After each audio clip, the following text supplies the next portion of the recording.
sharing amongst our colleagues and our teams what we're doing to offset our stress. I think it's creating that open dialogue to say, this is what's working for me. This is how I handle it. Or these are the things I do to take a mental break, and kind of, leading by example in those moments and really saying, this is the boundaries I'm putting up. This is the way that I'm, managing my mental health, so that we can empower our teams to feel comfortable doing that themselves too.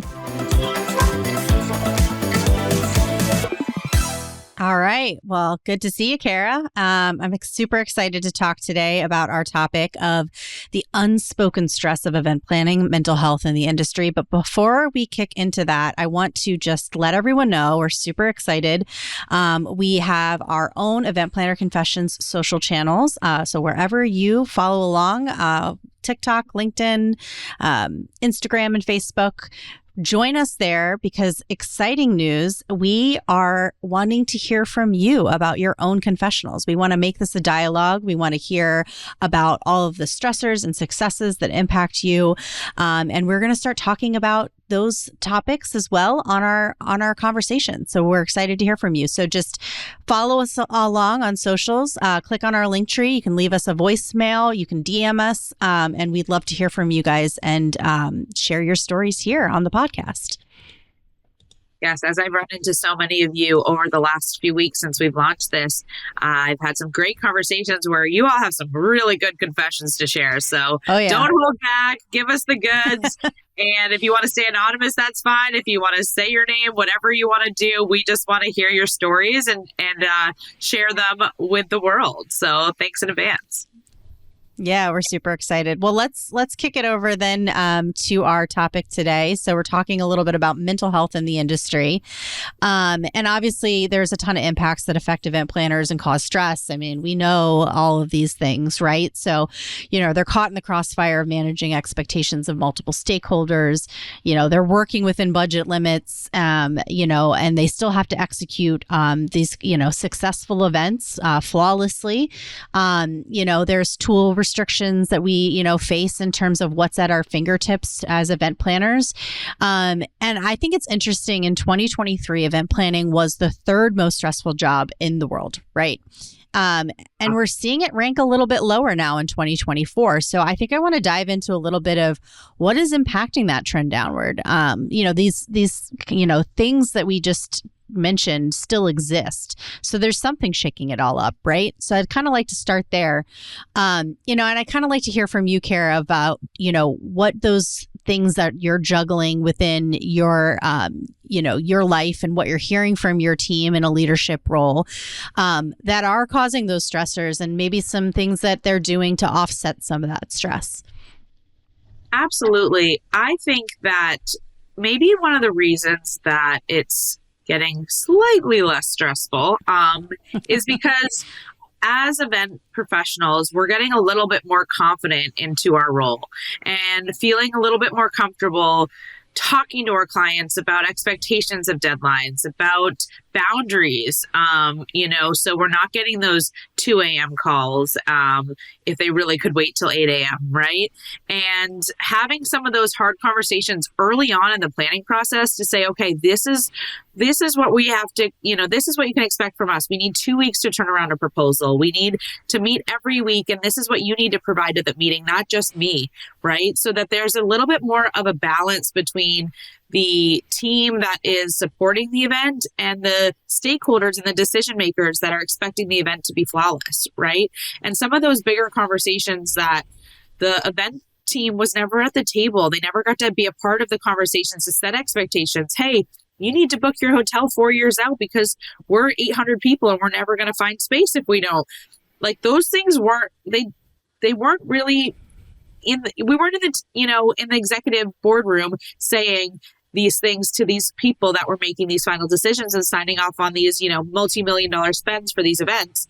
And now that I think the confidence level has grown for not just the event planners, but the teams that support them and, the leader of the event planning team at these big corporations to say, you know what, I'm going to educate the team. I'm going to help them understand why we have to hit these particular deadlines. So we aren't scrambling. So we aren't feeling those, 24 hours before the event, we're so burnt out. The event hasn't even started kind of moments. So I think that that's one thing that has helped.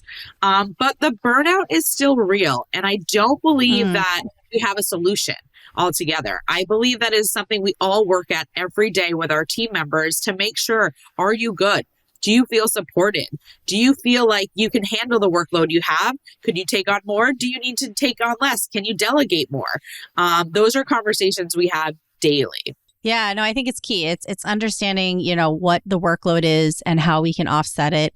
And then I think too, from a leadership perspective, it's stepping in when we see our teams having that burnout moment, or feeling really overwhelmed, and providing resources or stepping in and intervening and saying, hey, this is what we need to be able to do this successfully. Navigating those conversations with them, alongside them, is really key. I think, the other thing too is, sharing amongst our colleagues and our teams what we're doing to offset our stress. I think it's creating that open dialogue to say, this is what's working for me. This is how I handle it, or these are the things I do to take a mental break, and kind of, leading by example in those moments and really saying, this is the boundaries I'm putting up. This is the way that I'm, managing my mental health, so that we can empower our teams to feel comfortable doing that themselves too. Absolutely. There used to be this mentality that, if you took vacation time, you weren't going to, grow within the organization. And it was there sort of this taboo thing around vacation.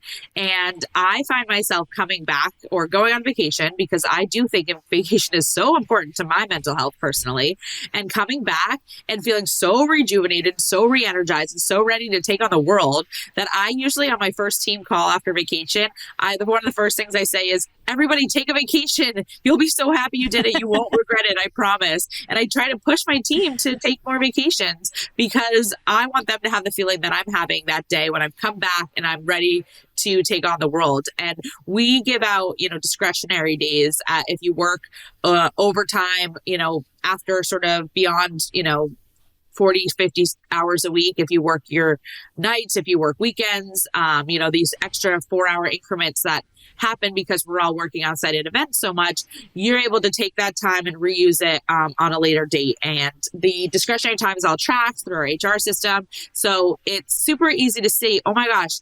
And one of my leaders actually told me 2 days ago, he has 80 hours of discretionary time. Oh, wow. 40 hours of vacation time, and we have just a few months left in the year. And he was starting to say, how am I going to, I've taken a lot of Fridays, I've taken a lot of long weekends, I've done, some things with my family that I wanted to do, but I've been so busy, I didn't even realize I had all this time. And, I literally sent him a note back and I said, go take vacation. Look at the calendar now, block it off. We can handle things. That's why we have a team. So I believe that we always talk about how much do we roll over? How much time can you give people so that they feel rewarded and so they can have the moments to de-stress? But if they don't take that time, there's only so much we can do. So I'm always really pushing, take the vacation time, take that day that you just want to do laundry, or you just want to go to the spa with your girlfriends, or, take, a family member to do something fun. Take the time. It doesn't have to be a full-blown vacation. Take a staycation. Depending on where you live, there's certainly months of the year where it's wonderful to be in your destination, and you should take advantage of it yourself. So that's something I agree.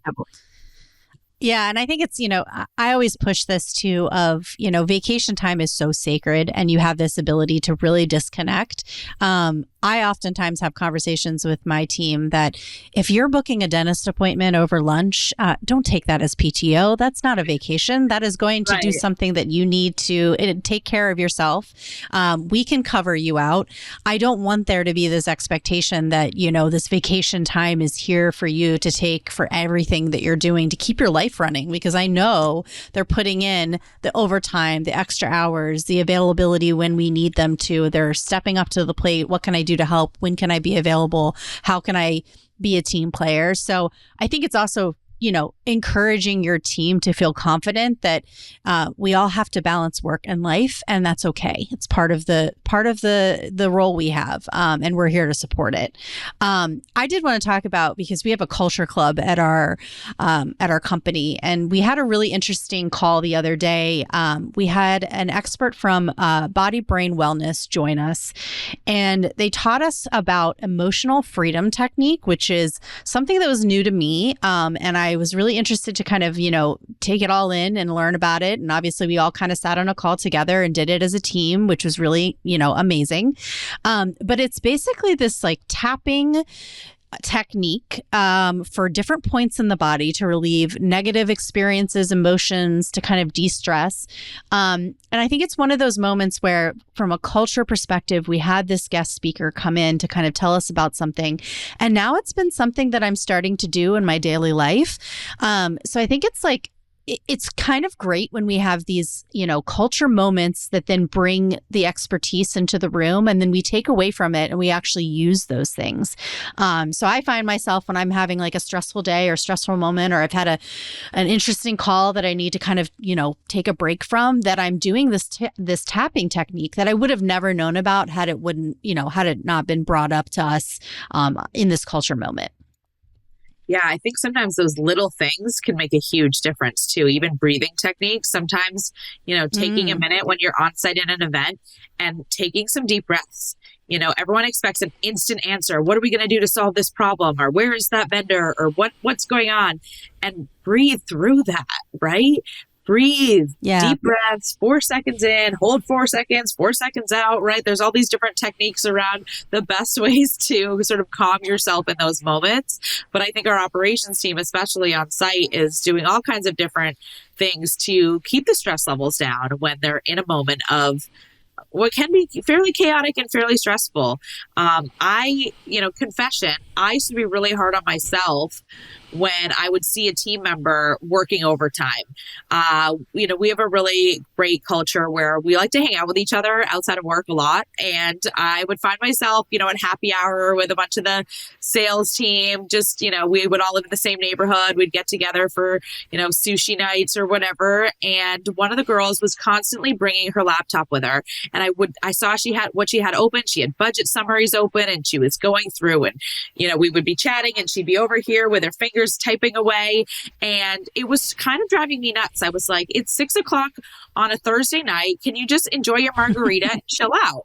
We all work a little bit differently. And I was trying to say it in the nicest of ways, but, I was feeling all this guilt and this immense pressure that she was working so hard, and I had put too much on her and made her, miserable in my head. And she was there. She was said, well, I came to happy hour. It's fun. And, once I get this done, you'll have my attention. But I was making myself crazy. Well, long story short, that particular salesperson decided to take a role actually working for one of our customers as an end client for us, as a meeting planner. And she was working for a woman that I knew very well because, like I said, they were a client of ours. And the leader of the team was a friend of mine. And I ran into her one day and I said, how is this person doing? Are they finding more work-life balance? Because that was a big thing that I was feeling really, personally guilty about for them. And she said to me, oh, you know her. She's always working. I can't get her to stop working. She works 24/7 for me too, and all this stuff. And I finally took a deep breath and I said, okay, maybe it's just some people's personality, right? Maybe some people, that's who they are, and that's okay too. And I had to stop beating myself up as a manager to say I put too much on her. I burnt her out. That's why she left, all these things.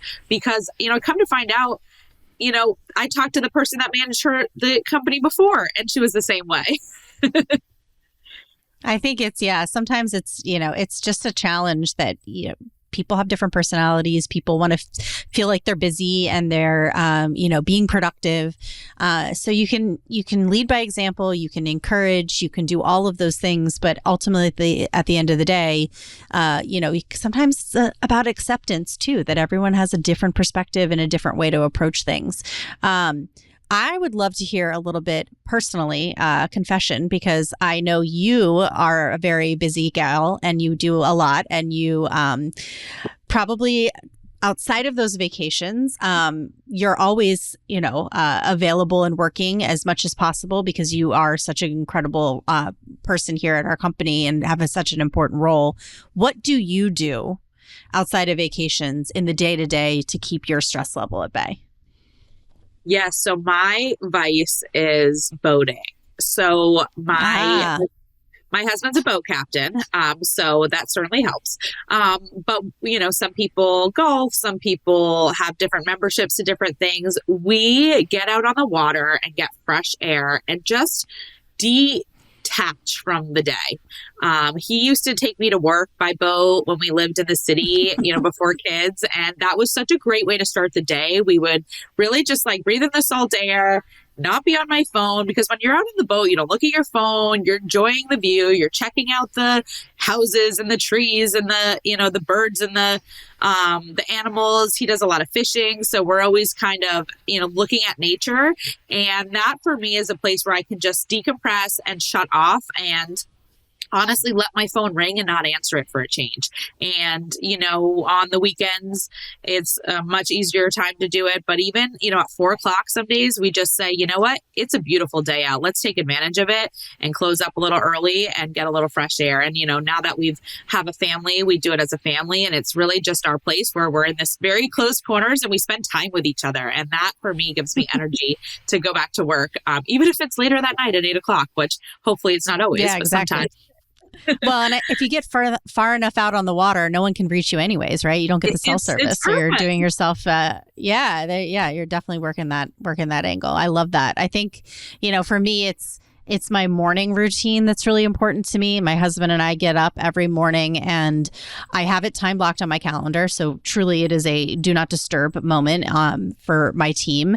And we have coffee together. We do all of the New York Times games, the Wordle, et cetera. And we just have this moment of us being together with coffee, usually sitting out on our deck.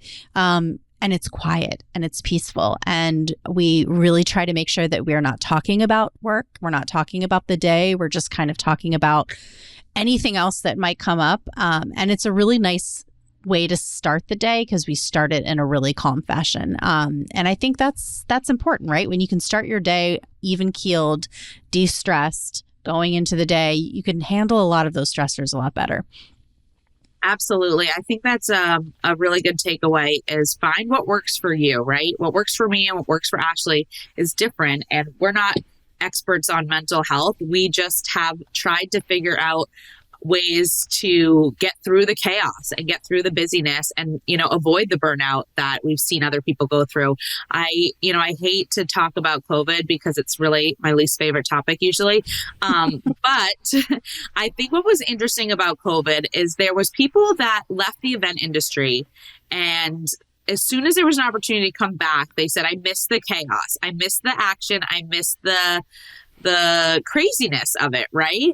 And then there was people that said, you know what, I went to a 9 to 5, I went to a different industry, and that worked for me. And maybe that was the mental, health that they needed. As we think about, back to your first question, how we really started this conversation, what maybe is changing, moving forward is that us crazy ones that chose to be in this world, we're really passionate about it and we live for that chaos. And sometimes when I've had a day that is just, one thing to the next thing, I go back, home and I am like, and this and that, and I'm so excited. And it was so awesome. And where some people would be exhausted and burnt out, some people live off of that energy too, right? So we all thrive in different ways, and thriving off of the chaos is one thing. But I think if you're not thriving off of it, you really do need to take a look as to what you can do to make yourself happy first. Because I do feel like I have a few coworkers where I'm constantly having conversations with them to say, if this isn't, if as much as they're talented and I don't want them to go anywhere, if this isn't making them happy,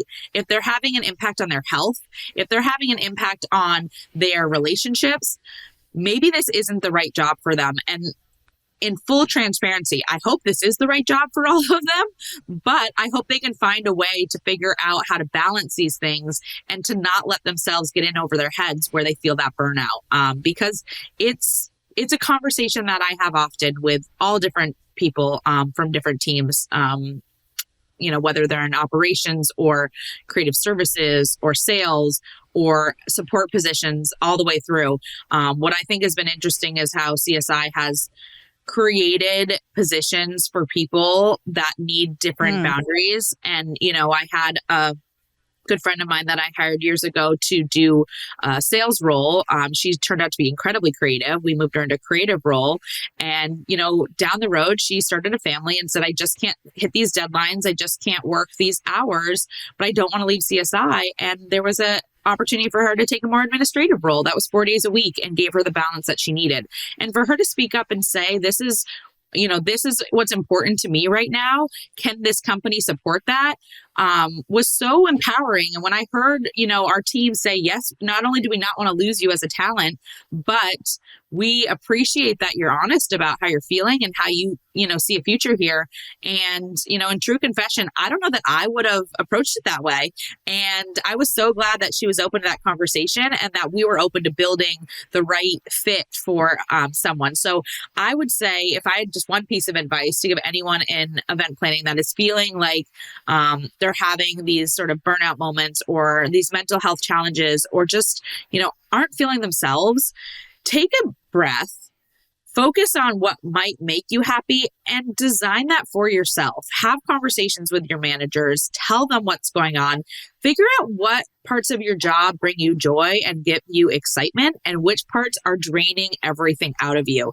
And let's try to figure out a way that we can continue to have your talents as part of the team, but avoid these moments where you're just feeling like, so run down that it's just not healthy anymore. So that's my key takeaway. Ashley, what would be your one big key takeaway? I mean, I think it's honestly just creating those moments of mindfulness that you need within your day to day. I think as event planners, we're on calls, we're looking at spreadsheets, we're on site at events, we're pre-siting, we're doing all of these things. We're kind of running in 1,000 different directions.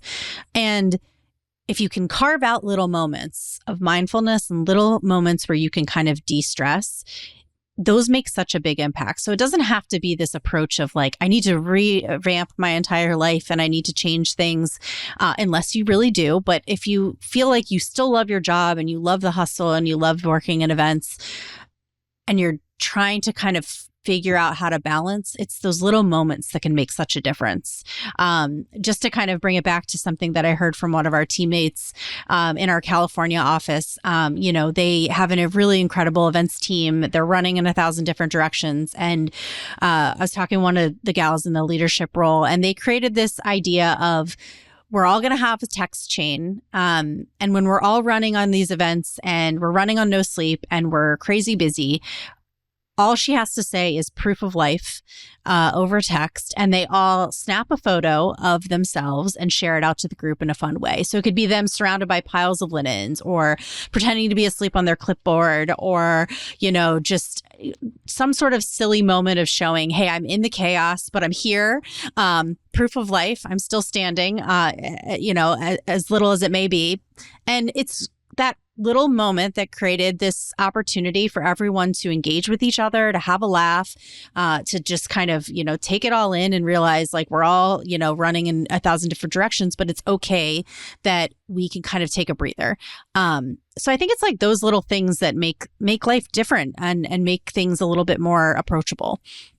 And to feel supported, right? That's the big thing at the end of the day. Yeah. And I think, a lot of times people think an event planning is just it's a one-man show and you're in charge of so many things and this one person has to keep it all together. But we really believe in the team mentality. And we've made a huge push to say, okay, we've got all these wonderful hourly employees that work for us and are happy to stay till 2 a.m. if all you have to do is pick up 30 linens.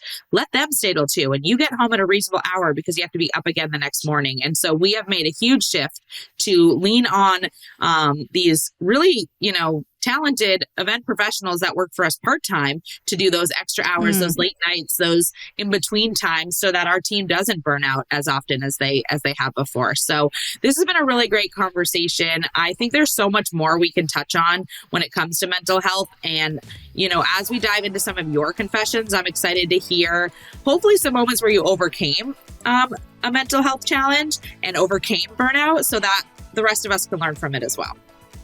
Yeah, I agree. I think we could absolutely make this a second podcast where we could talk a little bit about what we've learned, lessons from other people, hear your stories, because there's a lot to unpack here, and I think we are always striving to have that balance.